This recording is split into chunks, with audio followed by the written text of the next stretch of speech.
Greetings, everybody. Peter Maravellis here on behalf of City Lights Booksellers and Publishers. I'd like to welcome you to day 2 of the week-long festival called Revisions, Decoding Technological Bias. This is the 3rd session of the festival. Over the course of the next few days, we will be presenting lectures, discussions, and workshops focusing on the ways in which technological bias shapes our cultural realities. A network of activists, educators, critical theorists, designers, and programmers will come together to share new perspectives and develop new visions advocating for justice and reclaiming power. Before we begin, I would like to bring attention to the good work of our partners and co-producers in this weekend's endeavor. City Lights is honored to be working alongside Goethe-Institut San Francisco and Gray Area in bringing you this remarkable program. Goethe-Institut San Francisco is the cultural arm of the Federal Republic of Germany. Their programs encourage intercultural dialogue and enable cultural involvement. They aim to strengthen and develop structures in civil society and foster worldwide mobility. It is a great pleasure to be once again working with Bettina Wodianka and her colleagues and bringing you this exciting program. The festival is part of the project called Image and Bias, which originated with Bettina and her colleagues, and that critically engages with the cultural realities being increasingly determined by these kind of imperceptible technologies. I'd also like to extend my gratitude to our friends at Gray Area, our co-producer of this festival. They are the perfect medium where something like Revisions can flourish. Gray Area is a cultural center and an educational hub located in San Francisco's Mission District. Their mission is to apply art and technology to create social and civic impact through education, incubation, and public events. They use digital tools to create art and design projects that benefit society. So I'd like to take a moment to thank Nadav Hochman and his colleagues at Gray Area for all their good work. It's been a pleasure working with them in the past, and City Lights is honored and thrilled to be working with them once again on this really fantastic project. So our opening session today is titled Decoding Democracy, How Hackers Are Disrupting Power, Surveillance, and Authoritarianism. It is being presented by Maureen Webb. Maureen Webb is a human rights attorney and activist. She has spoken extensively on post-9/11 security and human rights issues, most recently testifying before the House and Senate committees reviewing the Canadian Anti-Terrorism Act. In 2001, she was a fellow at the Human Rights Institute at Columbia University in New York, a litigator for some of the first constitutional cases heard under Canada's Charter of Rights and Freedoms, including the landmark Freedom of Association case, Levine, and a case challenging the powers of Canada's newly instituted spy agency, CSIS. She sits as co-chair of the International Civil Liberties Monitoring Group. She is also the coordinator for security and human rights issues for Lawyers' Rights Watch Canada, and she is the author of Illusions of Security, Global Surveillance and Democracy in Post-11 World. It's published by City Lights, as it turns out, so she is no stranger to us. We've featured her before, so it's really a great pleasure to have her here again. And her most recent book is called Decoding Democracy, How Hackers Are Disrupting Power, Surveillance, and Authoritarianism, and it's published by MIT Press. Ms. Webb has taught national security law as an adjunct professor at the University of British Columbia. So it's really a great honor to be in her orbit once again. Her presentation is going to be followed by a Q&A, so please do post your questions and comments in the Q&A window of your Zoom dashboard. And we're going to be posting additional links in the chat function with which you may purchase Ms. Webb's book. So Maureen Webb, it is a great pleasure to see you again. It's been a long, long time since Illusions of Security. So really so great to be with you again. Very glad you could be part of this. Oh, great to see you, Peter, and very happy to be collaborating again with City Lights. And thank you to the Goethe-Institut and the Gray Area as well. Well, I'll get right into it. I think I will start the talk today by restating the premise of the festival. And that is that our cultural consumption is increasingly being shaped by undetectable forces that determine our reality.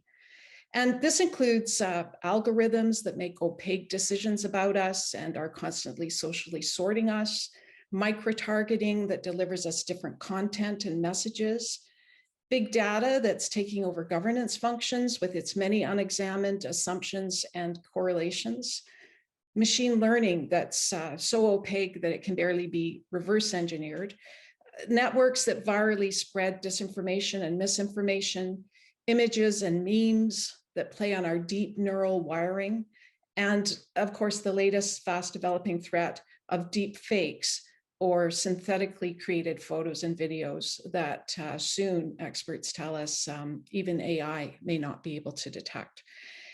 And the question posed by the festival is, how can we expose the bias and manipulation embedded within technology, digital technology, that threaten our democracies in the West?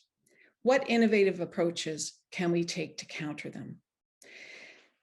And my focus today will be on particularly information dysphoria, how tech is helping to induce it, how it is a tactic of authoritarian regimes that has migrated to the West, and what we need to do to counter it.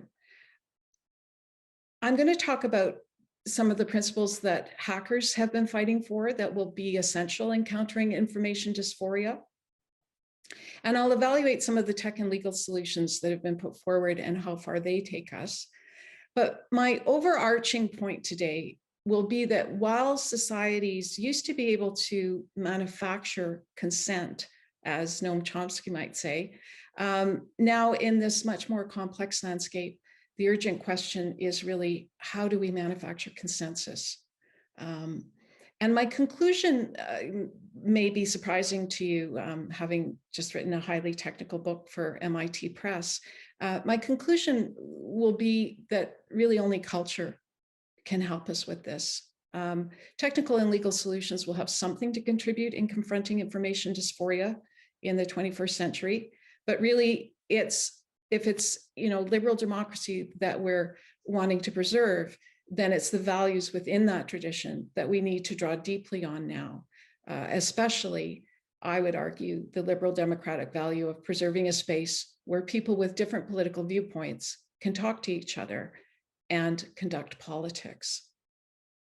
So let me just give you a little bit about my background, tell you a bit about my research and where I'm coming from. I'm as Peter indicated, I'm a labor and a constitutional lawyer, a Canadian. And my latest book, Decoding Democracy, How Hackers Are Disrupting Power, Surveillance, and Authoritarianism, published just recently by MIT Press, reports on a phenomenon in the political landscape that many have been missing: the rapid spread of hacker culture and its potency to disrupt the concentrations of power, mass surveillance, and growing authoritarianism that have become the defining features of these first decades of the 21st century.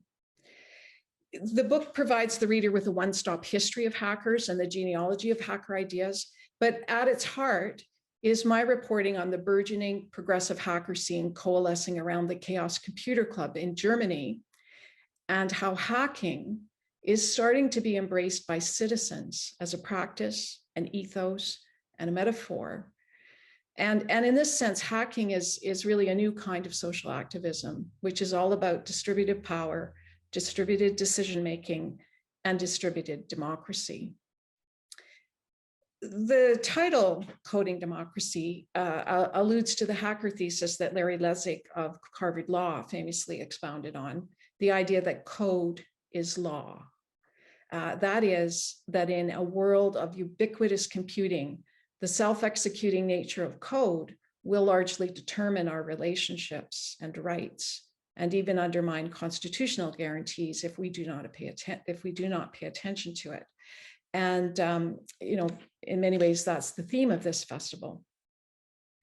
The book does not take a utopian or deterministic view of technology. It's not about techno-solutionism, although it reports on a vast array of hacker experiments that could fundamentally transform our political economy.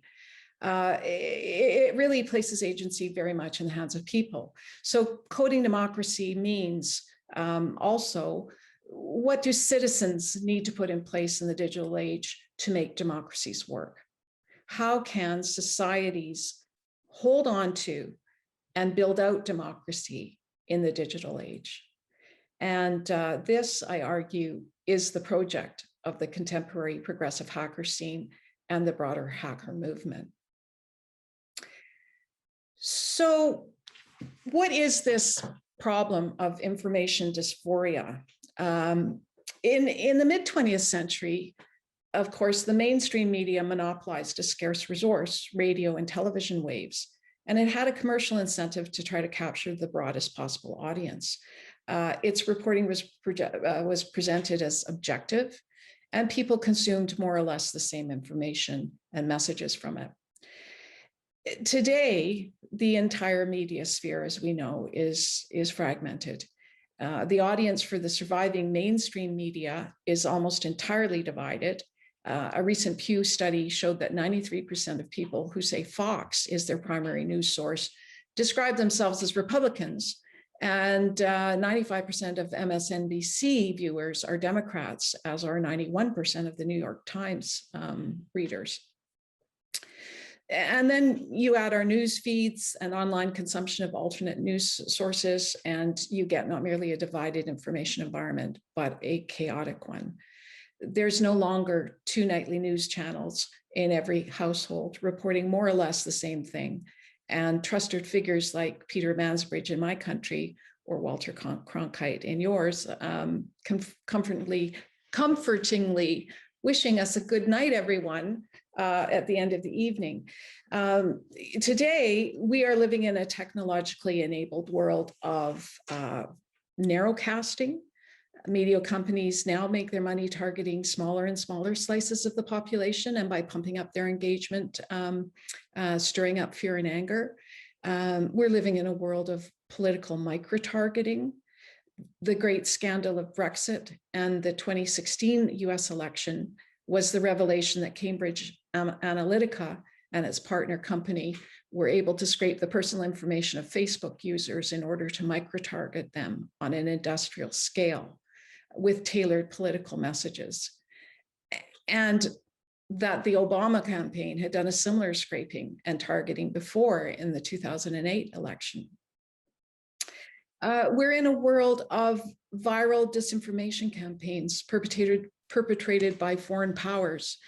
While Russia still leads in the extent and sophistication of its disinformation operations, it's estimated that 70 or more countries are now participating in disinformation operations now, including China, which has stepped up its game. The US is especially vulnerable to viral disinformation campaigns with its large monopoly platforms that can be weaponized against it, and its longstanding politically polarizing culture wars that can be exploited by foreign actors. And finally, we're living in a world of deep fakes, and this could be the most potent disinformation tool of all. Deep fakes means not merely the tampering with visual imagery with tools such as photo touch, but the whole cloth creation of media, or rather synthetic media, that is wholly or partially generated by AI, artificial intelligence.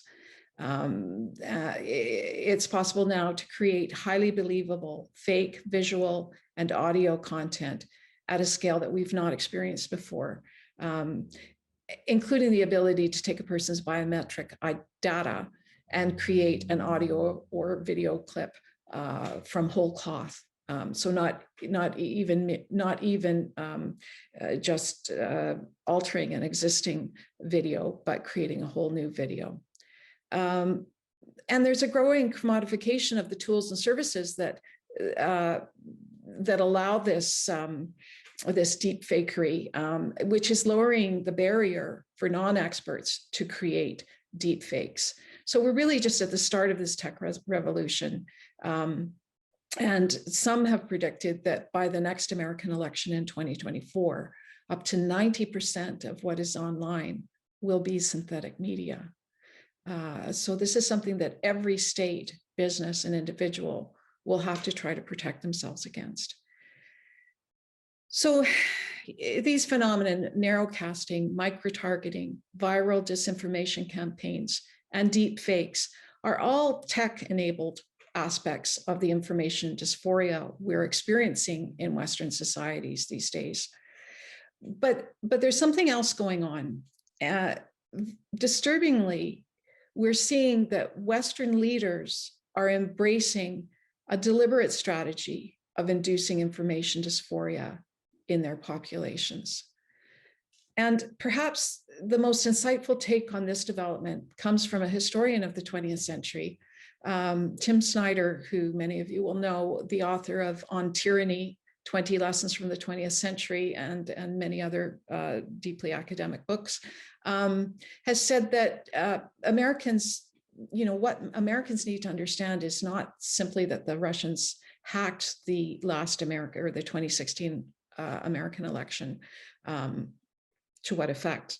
That's not yet been established, but we do know that they interfered with some electronic voting machines, and that they were sending out memes and disinformation through the social media platforms.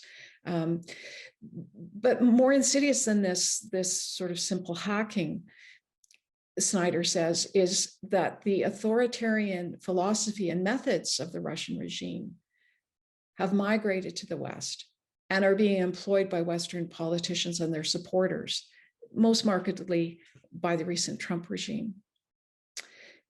And the Russian government's tactic of inducing information dysphoria was, of course, honed on its own population before being exported. Snyder says that really it's meant to support a certain kind of political equilibrium in Russia, in which the population is induced to tolerate as much as possible a state of oligarchy and radical inequality, and that these conditions are stabilized and institutionalized in Russia by way of a very steady, efficiently, and beautifully produced diet of fake news, complemented by a series of manufactured triumphs abroad. This is a certain model, he says. You fill the public sphere with things that aren't true, and you contradict yourself all the time. And then you blame journalists, the people responsible for factuality, and you talk about having to crack down on them. Then nobody knows what the truth is anymore. Nobody trusts the media.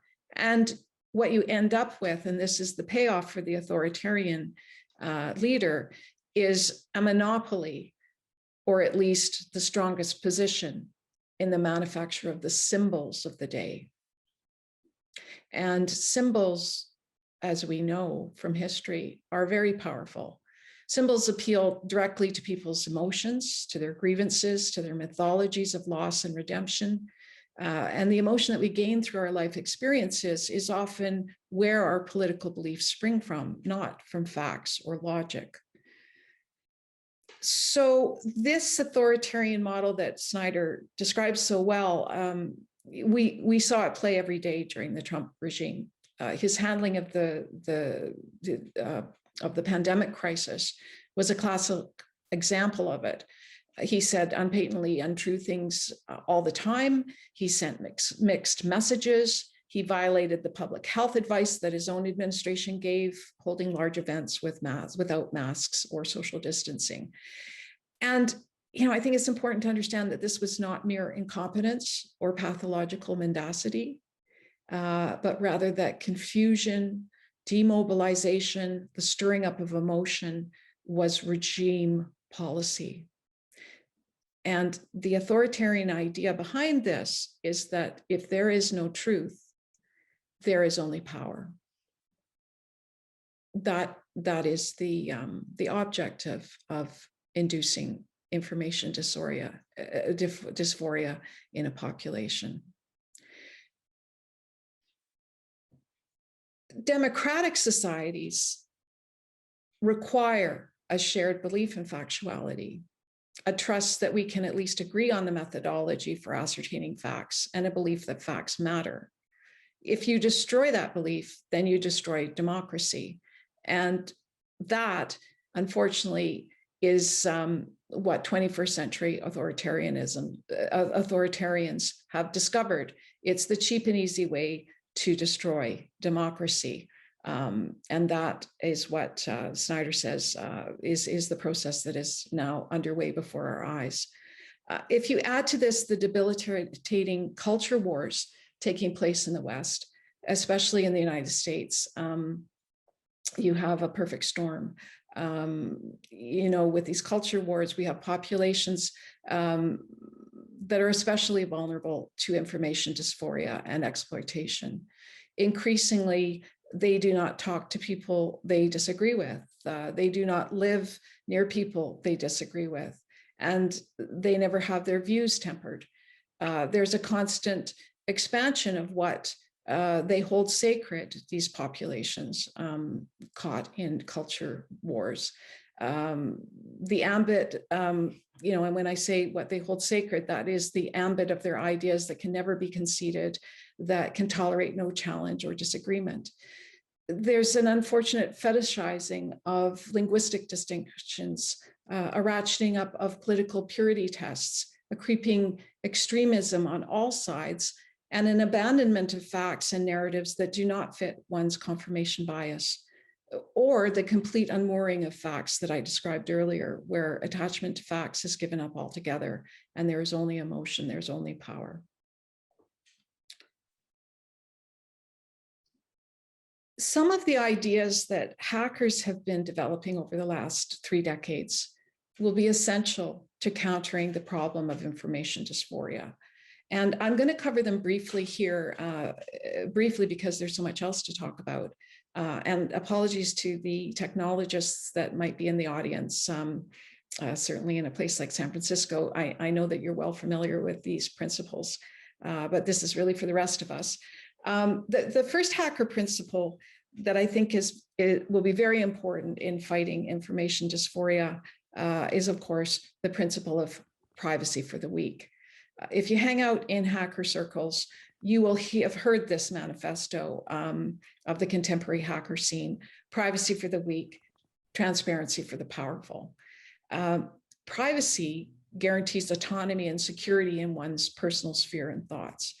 If you're going to protect computer users from things like micro-targeting and disinformation campaigns, you have to guarantee them privacy online, control over their personal data, and freedom from state and corporate surveillance. Otherwise, their personal thoughts and feelings are going to be exploited. Hackers have been working for years to develop civilian encryption tools to secure the legal right to civilian encryption, and on a myriad of ideas for data self-determination. And of course, hackers have also been warning us for some time about the extent of state and corporate surveillance, the revelations of Edward Snowden being the most prominent example. The second hacker principle that is essential to countering information dysphoria is transparency for the powerful. Hacker Julian Assange and his organization WikiLeaks, of course, ushered in a new era of unprecedented transparency for the powerful, and they've been followed by many further leaking platforms. Transparency is the only antidote to misguided or corrupt governance, so that if government and corporations once held asymmetrical power to manipulate information flows, this is no longer the case. Now, of course, radical transparency of the type that WikiLeaks has brought to us brings new conundrums, but on the whole, I believe it's a salutary development in the digital political economy. The third principle that hackers have fought for is net neutrality. And net neutrality is something that ordinary users take almost for granted because it was built into the internet when it was created. But increasingly, it's being eroded. The net was neutral in that the basic protocol did nothing except to send information between servers. It was a decentralized network of networks with a default mode of interoperability. It did not monitor or discriminate against content or users. Anyone could participate, move around freely, speak and associate freely, and use it for their own purposes. In short, there were no gatekeepers. Hackers' fight for net neutrality is a fight that the common citizen has to understand for free communication. In the digital era, if you expect to decide freely what you listen to, watch, receive, send, publish, create, and even think as a citizen, net neutrality is essential. Net neutrality is also about the future of media and freedom of the press, which media outlets survive, what stories get told, and which are suppressed. The fourth hacker principle that is essential to countering information dysphoria is free software. And hackers have been proselytizing the value of free software for some time now. That is software that can be scrutinized, modified, built upon, and shared without restriction. Free doesn't mean giving it away free. It means that once free software is released, there are no restrictions to it. Once you acquire free software, it is in your control. You can fix it, adapt it, study it, pass it on, reproduce it, and improve upon it. And the idea that code should be in the control of computer users is really a bedrock principle of freedom and democracy in the digital age. And in the context of information dysphoria, it means that all code should be subject to study and review. There should be no hidden algorithms, malware, or operations perpetrated on people. Everything should be open to examination and a commons-based process of improvement. And this idea of free software is really related closely to one last hacker principle that I'll mention, and that is the hands-on imperative, the core tenet of what is known as the hacker ethos, according to Stephen Levy. The idea that access to computers and to anything else that might teach us how the world works should be unlimited and total. One should be able to take systems apart, to interrogate them, to study them, to improve upon them, and share them. Now, privacy for the weak, transparency for the powerful, net neutrality, free software's freedoms, and the constant interrogation of computer systems in the public interest are big ongoing goals. Hackers never dream small. But let's talk for a moment about what the more immediate or discrete technical legal solutions being proposed to counter information dysphoria are, and how far they take us. Well, first, of course, there's fact checking. And there's many organizations and services now that do this. In the US, there's Snopes. AP has a thing called Fact Check. There's PolitiFact, which won a Pulitzer Prize for fact checking during the 2008 election. I might have been the 2016 election, but these are American fact-checking services. In Europe, there's Agence Presse France Fact Check, Full Fact, and BBC's Reality Check. And of course, you know, the list goes on.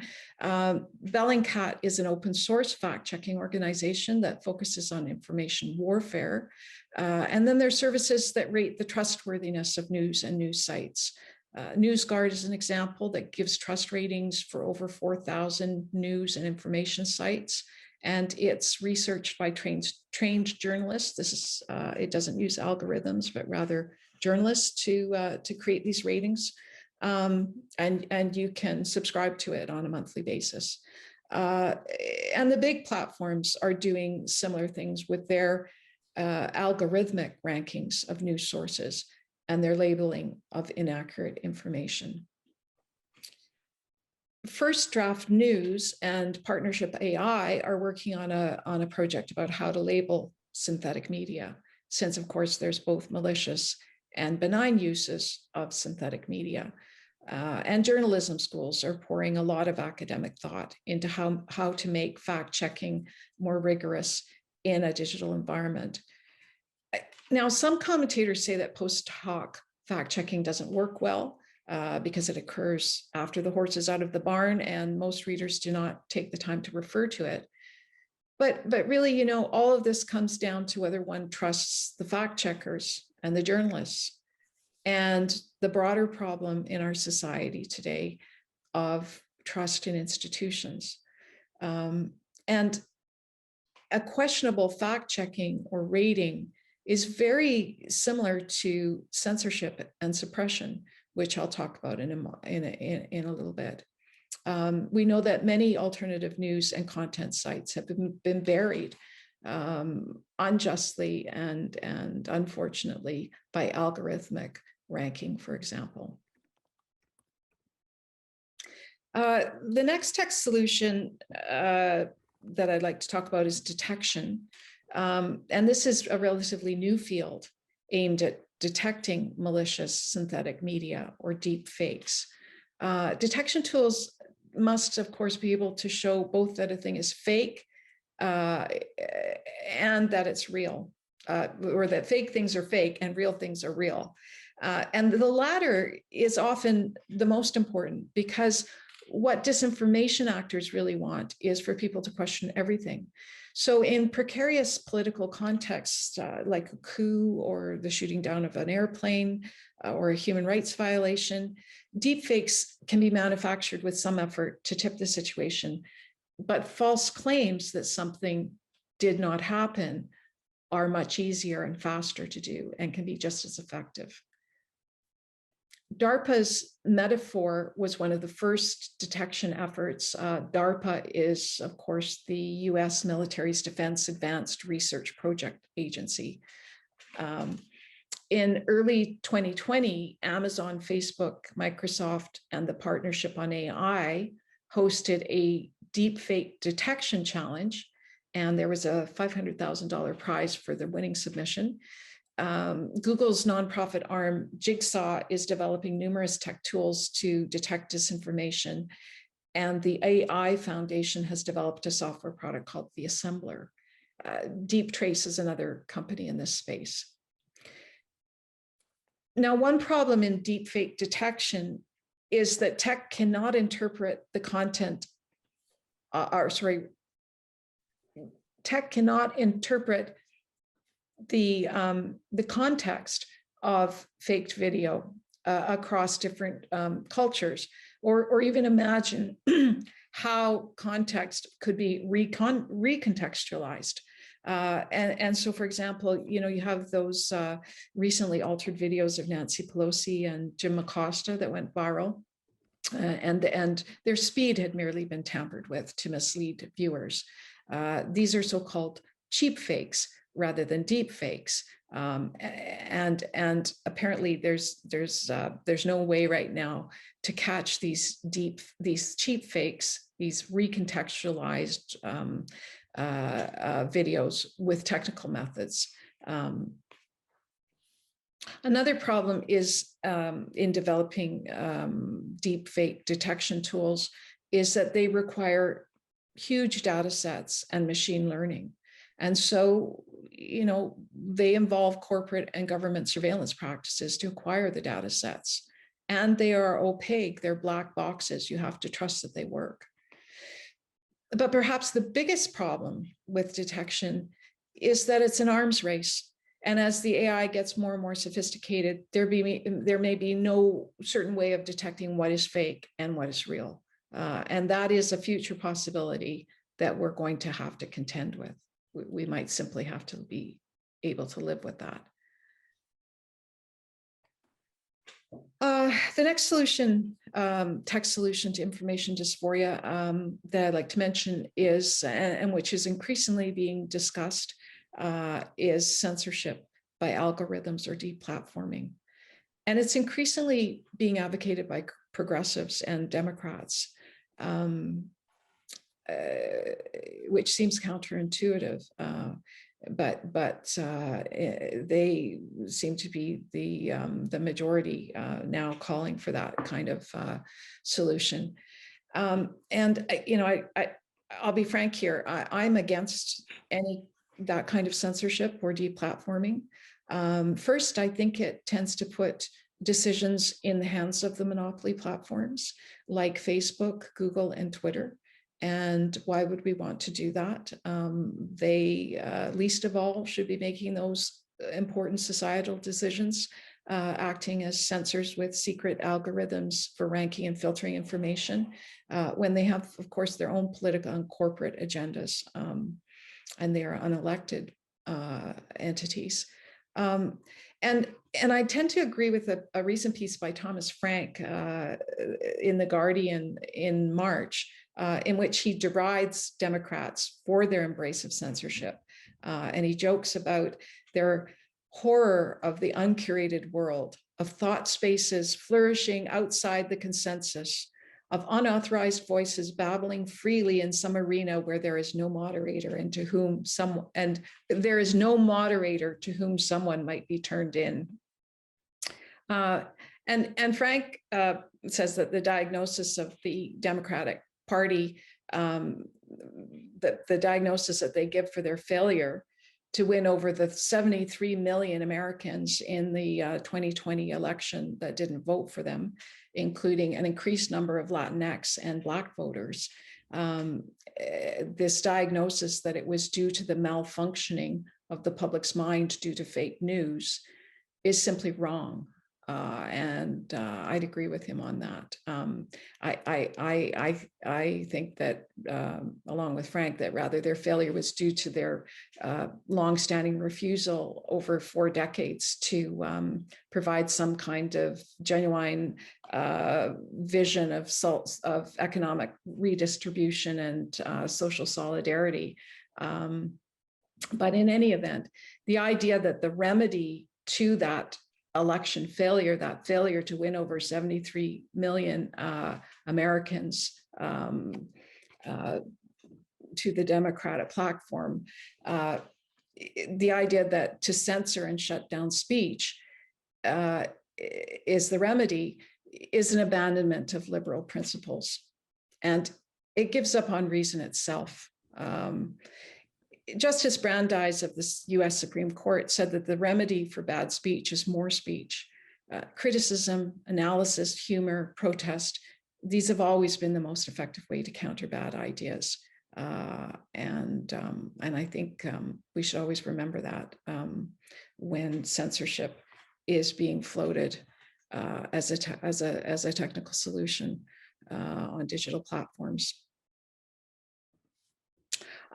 A fourth tech solution is provenance tracking or verification, and it, on its face, seems to be a more palatable solution than censorship. And this is the use of watermarks and date stamping that can be built into digital photos and files to authenticate them when they're created, and then reveal whether they've been tampered with. And potentially, it could also involve capturing additional information about the movements of public figures to authenticate their movements and actions, so that you know, these can be reconstructed if there's fake videos put out about them. But you know, there's problems with this tech solution as well. The UK group Witness hosted the first cross-disciplinary expert summit on responses to malicious deepfakes in June of 2018, bringing together a large range of participants from technology, journalism, human rights, cybersecurity, and AI backgrounds to identify the trade-offs and the dilemmas in this area. And it noted that there was a range of stakeholders facing pressure to validate their media. And so you saw the launch of projects like the News Provenance Project. I believe that was the New York Times project funded by IBM, and the Content Authenticity Initiative. You know, various initiatives from companies like Twitter, Adobe, and news agencies. And the dangers that Witness identified were that if we start capturing verification data for each image, video, and audio recording, you know, what you're going to end up with is companies governing large amounts of personal data. You're going to be encouraging the adoption of a disbelief by default culture. And ultimately, you'll be enabling those with the most power and access to engage these services. And you know, you'll have a digital divide with those organizations and individuals that can afford to do this, and the rest that cannot. So there's problems with that tech solution also. Briefly, what might be some of the legal solutions, the legal regulations that we could bring in to combat information dysphoria? I mentioned at the outset the idea that code is law, that computer code, more than law, is going to determine the kind of societies we live in and whether they end up resembling democracies at all. And what I meant by that is not that law is irrelevant, but rather that the normative force of code is so strong that we must begin to think about law in new ways. And I came to this conclusion as a lawyer, as I saw over the last decade or more, how the old regimes were no longer working, older privacy regimes, data protection and other kinds of regimes. And I think that's because what we have to do is think about how to get the normative force of law to work along with the stronger normative force of code to nudge, incentivize, or disincentivize, or facilitate what the code is doing. So there are things that the law could do. If we had the political will to do them. We could ban micro-targeted ads, for example. We could ban political ads on digital platforms altogether. We can criminalize incitement to violence, and most countries have done that. And that would apply to online speech. We can prohibit platforms like Facebook from delivering news, or make platforms pay for the news that they use and thereby provide a new economic model for supporting independent investigative journalism. We could certainly adapt trust-busting laws to break up or at least tamp down some of the tech monopolies. The European Union, for example, is no longer looking at price control as an indicator of monopoly power, but rather attention control as the key indicator. And the EU, I think, is generally ahead of North America when it comes to legal ideas for legal regulation. Even a few years back, the EU Parliament's Civil Liberties Committee was looking at imposing a democracy tax on social media, upgrading the new GDPR, the General Data Protection Regulation, to address algorithmically processed data, and instating an ethical pause on the use of online political ads. So those are some of the proposed solutions. But, we shouldn't kid ourselves. Information wars have always existed. Governments and powerful interests have always manipulated populations. And as I said, in the mid-20th century, there was manipulation going on too. The mainstream media monopolized a scarce resource, radio and television waves, and to a large degree, manufactured consent among the population. But, back in the 20th century, if people were manipulated into consenting to established power structures and conventional viewpoints, at least they were manipulated together. It was relatively easy to get the public to cooperate in public health initiatives, for example. There was little access to alternative viewpoints. Mind you, one has to remember that mainstream media manufactured consent to public policy. It was no guarantor of good policy.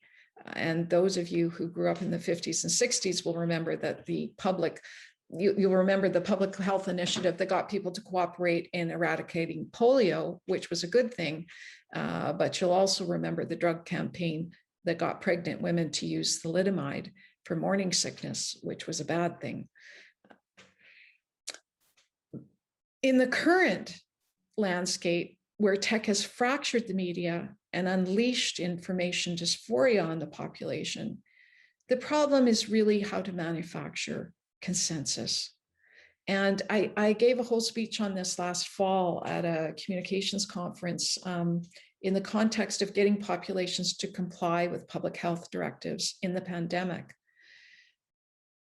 And I think that metaphors are very helpful in dealing with complexity. And I note that a lot of speakers at this festival are using the metaphor of pollution, of a polluted information ecosystem. And I use it myself. I use that metaphor myself in my book because I think it helps one point both to corporate responsibility, but it's also concerned with systems and systems feedback and systemic failure, the idea of systemic failure. But over the last week, I found myself thinking not of that particular metaphor, but rather a very different one. And that is the metaphor of the Tower of Babel. This is a myth or ancient narrative that's been used before to describe polarization in politics. And really the idea that God punished humans for their hubris in building a tower that would reach to heaven by making them speak all in different languages so that they couldn't understand each other is very apt for the current time. Once again, humankind has built something that brings us closer to the gods, the internet, digital tech, and we are being punished.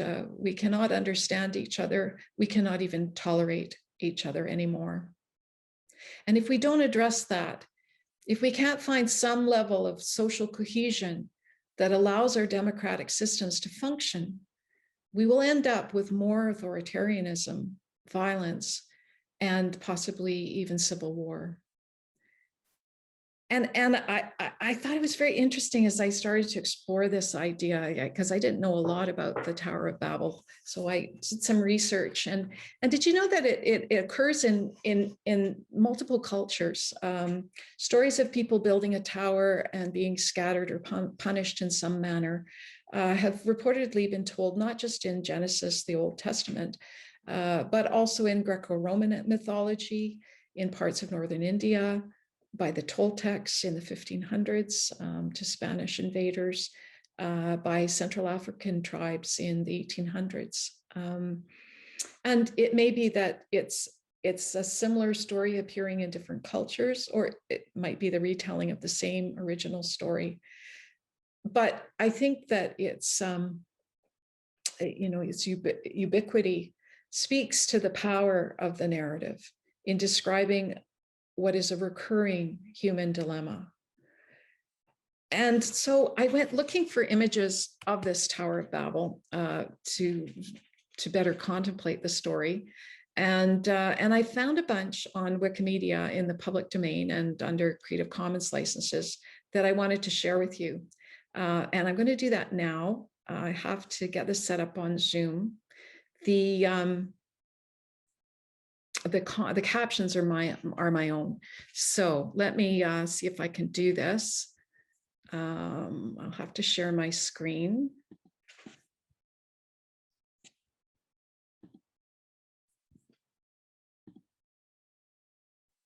And there are the photos. So I'll just scroll through them and let you contemplate them yourself. Some fascinating images by artists over the years of the Tower of Babel.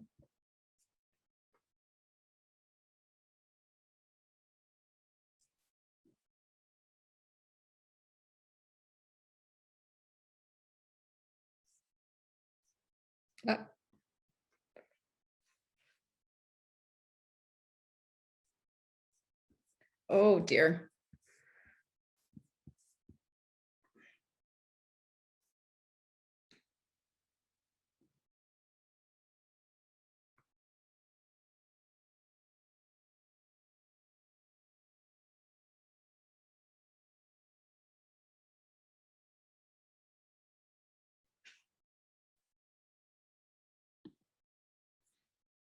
And now we have to live with this complexity.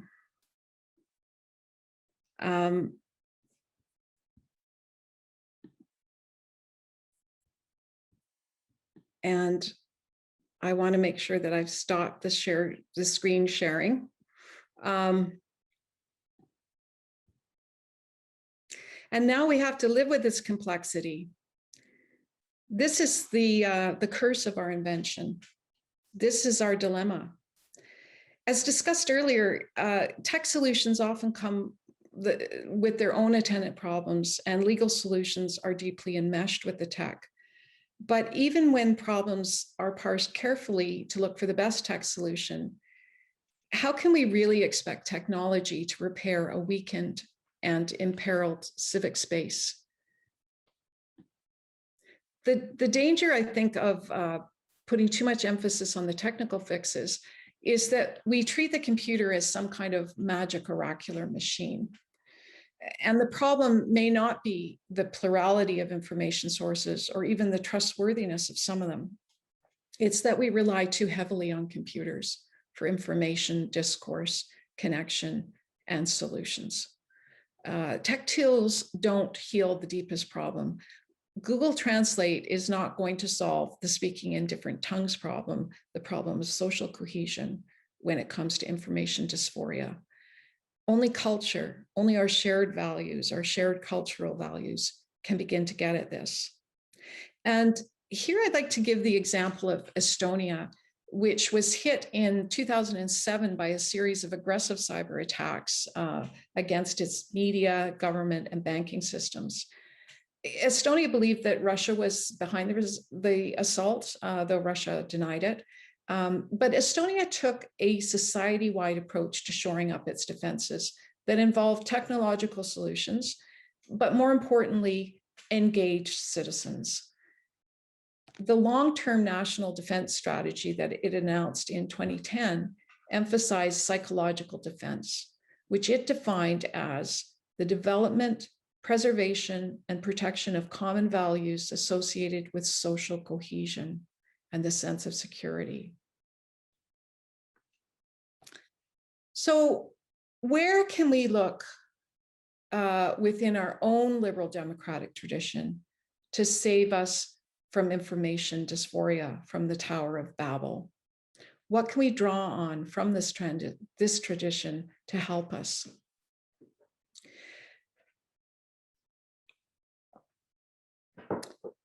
At the heart of liberal democratic philosophy is the belief that the ideal society, or the best among worst options, is a society in which individuals are able to achieve the highest degree of autonomy consistent with the autonomy of others. So that while to live among others is to accept certain constraints and responsibilities, liberal democratic theory holds that everyone in a free society should be able to think and generally to live as they want. Liberalism's penetrating insight, articulated by one of its most prominent philosophers, Isaiah Berlin, was to suggest that the most dangerous person in the world is the person who believes he has discovered the meaning of life. For once a person is totally convinced of his own moral rightness, once he is persuaded that he is in possession of the true answer, the one true answer that will transform an unjust and divided world into an earthly paradise, then he will inevitably feel justified in using whatever means possible to make that vision a reality. And Berlin also observed that moral certainty readily becomes an alibi for political violence. So the great wisdom of our liberal democratic tradition is that it is critical that we preserve a space where people with different political viewpoints can talk to each other and where we can conduct politics. And cleaving to that wisdom, I think, is really going to be our best defense, countering the threat of information dysphoria in this new century. And there's a second great part of the liberal democratic tradition that I want to touch on as well. And that is the tradition of civil disobedience, allowing or at least valuing culturally a certain amount of transgressive dissident behavior and thought to challenge mainstream thinking and power structures in every era. And since City Lights is a sponsor of this event, and it has nourished its share of the great dissident voices and poets in North America, allow me to quote the Canadian poet Leonard Cohen's perfect expression of the idea, and that is that there is a crack in everything. That's how the light gets in. And I'm going to go far out on a limb and practice these two great traditions, a political space where we can have autonomous thought and agree to disagree if necessary and not demonize each other, and dissident thought itself, in order to give you a concrete example to think about. And this example comes from Hollywood. I read about it recently in Wired magazine. I read about an app that a coder, she happens to be a Black woman coder, which is unusual, is developing for some of the Hollywood studios to use. And to take this all with a grain of salt, because it was a short article and I might have been misinterpreting what her true intent was. But I think it's a good example of how we have to be very careful about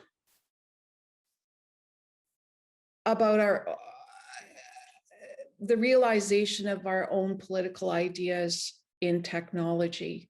And we have to come to both the political space, but also the design and technical space with great humility and openness to other ideas and to refining ideas, and maybe even choosing not to try to affect our ideas through technological means. So let me continue with this example to tell you what I'm thinking about. So this app, Hollywood studios today recognize that the need for diversity. At least studio heads are saying that they do, but they're also saying that they can't find minority workers. So this app was really meant to be a directory for the many Black people working in film, to give them visibility to employers so that they could be hired. And studios would no longer have the excuse of saying that they couldn't find them. But the detail that caught my eye at the end of the article was that the developer said that the next step in the app, in the development of this app, was going to be creating the ability to provide demographic breakdowns for each production.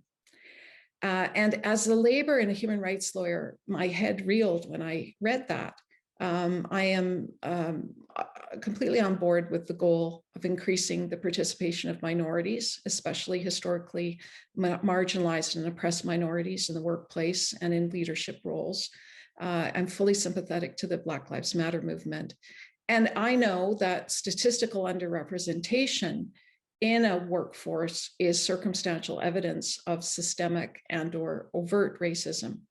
It means that there are barriers to entry and retention there, some of which are probably discriminatory, some of which may not be discriminatory, but it's a good marker. Underrepresentation is a good marker of discrimination. But this idea, this sort of logical next step in the technological solution, that we could then provide demographic breakdowns for every production, every movie production, is alarming, because what would we do? Would we be requiring people to self-report identities according to prescribed categories so that we could have the app do this? And which categories would those be? Well, probably those in human rights legislation, although you would have to choose the legislation, and maybe not those in human rights legislation. Maybe it would be the more popular categories that people are talking about in Hollywood now, of Black, Indigenous, and people of color. But there's potential problems with that. Apparently, a majority of Latinx, Latino people do not consider themselves to be people of color, while their advocates insist that they are. In Canada, we still use the term visible minority in Stats Canada. In Stats Canada statistics, although it's been criticized as a concept because it lumps together too many kinds of people with who are facing very different barriers, which each need to be analyzed individually on their own merits. And some human rights codes include socioeconomic status, which is roughly equivalent to class, which is very controversial. The other thing that was alarming to me was that workers have rights to privacy.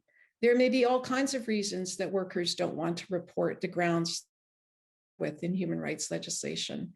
They may not want their employer to know they have a disability, like a substance addiction, or their family situation, or their criminal record, because they may believe that they may not believe they'll get the accommodation from the employer that the law requires, and that instead they will suffer for revealing these identities. They may not want to give all the details of their ethnic and racial background either. They may not believe in your project, in your app. They may think it's reductive or divisive or ineffectual. They may mistrust how it's going to be deployed or fear its unintended consequences. Or just disagree with you on very bald political grounds.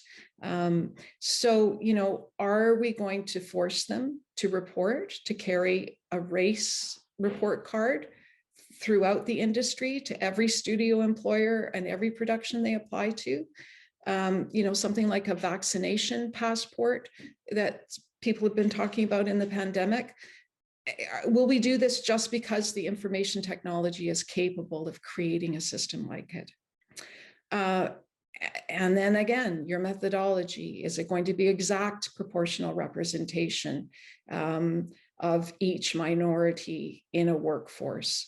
And what are you going to compare it to? The general population, the labor pool of the nation, of the state? Are you saying this is a North American industry, or are you going to look at the particular, be sensitive to the unique demographics of the different countries that you work in as a global corporation making movies?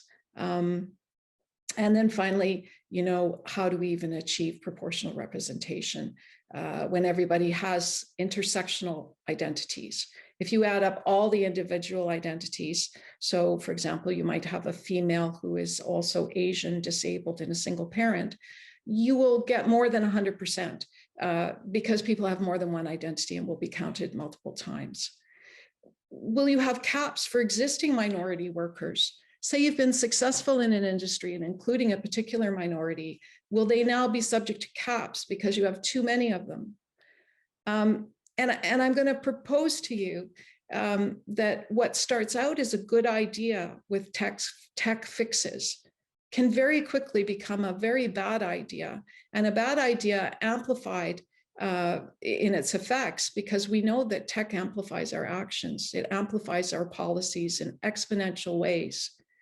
And the illiberal impulse at the heart of this particular tech solution, this hypothetical app, and I'll call it hypothetical because I'm just riffing on this article in Wired magazine. The illiberal impulse at the heart of it is to force people to report in order to affect what you believe is the solution for achieving a more just society. Existing law might stand in your way, existing privacy law might stand in your way, but you might still succeed in pressuring people to report voluntarily if the app is adopted by powerful employers and the normative force of code overtakes the normative force of law. So the lesson that I would like to draw for you from this concrete example is that be careful what you design. what starts with good intentions could well end up becoming social engineering by surveillance and algorithm. And that is a caution that we must always place before us in the digital age. So, I went far out on a limb for you, especially with an American audience, but I think that transgressive or dissident thought is so important because it acts as in liberal democratic societies, because it acts as corrective feedback in systems, and it can nudge a system to recalibrate and become more robust or resilient. In my book, I talk a lot about corrective feedback in systems, both in the context of how social movements have historically succeeded, and also in the context of theories from social science, eco-science, and legal constitutional theory. And I, in fact, have a whole chapter on the value of transgressive acts, riffing on the idea of hackers' transgressive acts being corrective feedback, and even Berlin's graffiti, and more recently memes being corrective feedback. So before I end today, I want to share with you, we were asked by the event organizers to provide oblique strategies for confronting technological bias. And those of you who might know about oblique strategies, this is really the use of flashcards that contain some gnomic expression or suggestion, some aphorism or remark meant to help one break deadlock or a dilemma situation. And so the dilemma situation is information dysphoria. And I'm going to share with you the oblique strategies that I provided. Let me just share my screen. Oh, and I think you can see that now, or that's the wrong, keep switching to the wrong. There it is. All right. So here are my oblique strategies for countering information dysphoria, deep fakes, micro-targeting, Russian trolls, bubble capture, creeping extremism, one zone or others, illiberal impulses, and authoritarianism. Study history and listen for its rhymes. It is the test of a good religion, whether you can joke about it. Join a bowling club.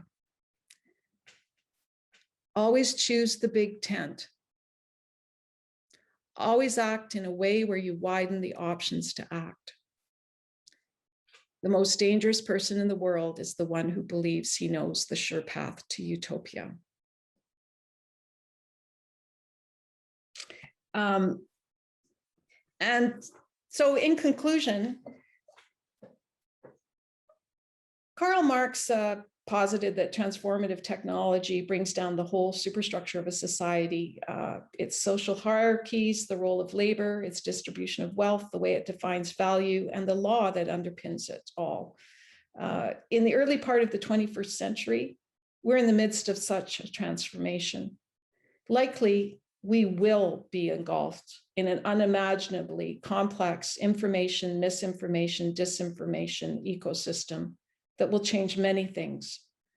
Our culture in the West has made us vulnerable to information dysphoria, but it's also our greatest strength. Using our cultural advantages, our liberalism, our pluralism, our penchant for always questioning systems, we have a chance of finding our way through to a new democratic way of being. And that's the end of my talk. Thank you very much for your patience. Thank you, Maureen. I really appreciated the fact that you brought the poetic into the discussion and Leonard Cohen. So we do have some questions. Let's see. Let me start with Catalin. Obviously, information, be it actually informing or disinforming still takes up data. Tension with regard to the relationship between current capacities and the technologies of storing digital information on one hand and the environmental affairs on the other. We're breaking up in the first part of that question. Oh, sorry about that. Yeah, let me we'll try again, and hopefully this connection will keep up. So do you see any tension with regard to the relationship between current capacities and technologies of storing digital information on one hand and the environmental affairs on the other? Well, what that question might be referring to is the environmental impact of cloud storage, I believe. That's a very real concern. We think of the cloud as being some ephemeral, benign, lovely space that allows us to store all our photos and videos for free. But in fact, it has a huge physical footprint and a big carbon imprint too. And so all of these systems are based on massive storage capacities. And in some ways, that's been the quantum leap that's allowed a lot of this technology, and certainly AI, to go forward in the last decade or so. AI and machine learning, depends on ginormous amounts of information sets. So will there be some finite limit to all of this ingenuity based on our environmental limits is a very important question. I have another question asked from an anonymous attendee. In Chomsky's manufacturing consent, posited that politicians, media, and educators be believers in order for the masses to be manufactured. Oh dear, you're breaking up again. This is so apt because sorry. It's like we're speaking in tongues to each other. That was bad connection here. So sorry. Can you hear me now? Yes. So sorry about that. Okay, let me, I'll try again. In Chomsky's manufacturing consent, he posits that politicians, media, and educators must be believers in order for the consent of the masses to be manufactured. Do you believe that's changed? I'm sorry, the first part of that again was? In Chomsky's manufacturing consent, he posited that politicians, media, and educators must be believers in order for the consent of the masses to be manufactured. Do you think that's changed? Well, I mean, if that were ever true, I think there's so much cynicism in government, and there always has been. So, I think there has to be an intent to manipulate is the main criteria. And we are very easily manipulated. I started understanding that myself as I wrote this book, because I was, obsessively reading news stories and researching and sort of going down numerous rabbit holes of information, and really began to understand that, if you read things, if you get very expert in certain things, or you read certain things all the time, or you follow certain things, you're very susceptible to have that be the center of your attention, and to also to be believing those arguments. And it often takes another actual person in front of you disagreeing with you to temper your views. I think this is all a very recent phenomenon. So it made me understand that even the most critical thinkers, we're all susceptible to manipulation. It's part of the human condition. John comments, the internet may have made the traditional propaganda governments use harder, since there are no longer a relative number of media channels that entire populations access. Do you think an issue may be that some of the governments are still working in the old paradigm? For example, how badly thought out or conveyed some of the official messaging from governments on COVID has been, regardless of the misinformation already out there? Yeah, I think it's varied from jurisdiction to jurisdiction. Some governments were more successful in their messaging. We had a public health official here in BC that people wrote songs about. They loved her so much. And, even, you go to, I don't know, you'd see friends, you'd be going for socially distanced walks and people say, well, Bonnie Hendry tells us that we ought not to, and maybe she's right, maybe she's wrong, but we're going to do what Bonnie says, So, I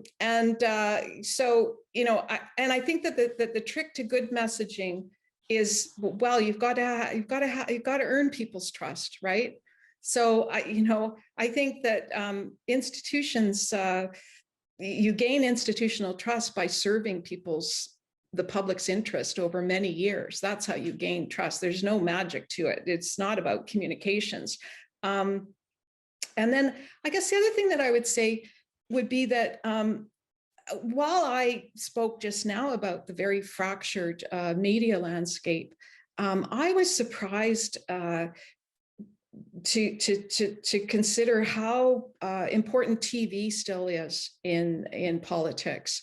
And when I visited Spain and I talked to some of these hackers and people that were doing these guerrilla politics with Partido X and stuff like that, they talked about Podemos and how Podemos came to power, and this is just another wrinkle, is that the real left in the hacker, the Indignados movement, a lot of them are not happy with Podemos. We think of them here as being the leftist heroes that came to power in Spain, but they are reviled in many progressive circles in Spain, and as a sort of being a co-option of a last-minute co-option of the Indignados movement. And apparently their power was built on TV because their guy, Ingleses, I think was his last name, he was on TV 7 nights a week practically. He was a popular television figure. And despite the Spanish population, including the older population, being some of the most sophisticated digital networkers, they do a lot of politics online, and it's cross-generational. They were still not able to, when they looked back at the election and saw how well Podemos did compared to some of the other leftist groups, they realized that it was TV. It was the penetration of TV into people's households still. It was still a major factor. Yeah, so. I think we have time for one more question. How can radicals, progressives position ourselves in a new political space and digital where conservatives cry censorship and the liberals cry for more censorship? Are alignments with conservatives with regards to free speech on the horizon? Well, I hope so. And I think if you take away anything from my talk today, I think what we really have to hold on to, the center, there's another poet that's been quoted, Yeats has been quoted a lot, his line, the center will not hold. I think the center that we have to hold on to is this basic fundamental tenet of our liberal democracy, which is that we have to have a neutral space, a safe space, a space free from violence and demonization and vitriol, where we can do politics, where we can have different ideas, where we can agree to disagree. Otherwise, we get whipped into more and more dogmatic views of the world, and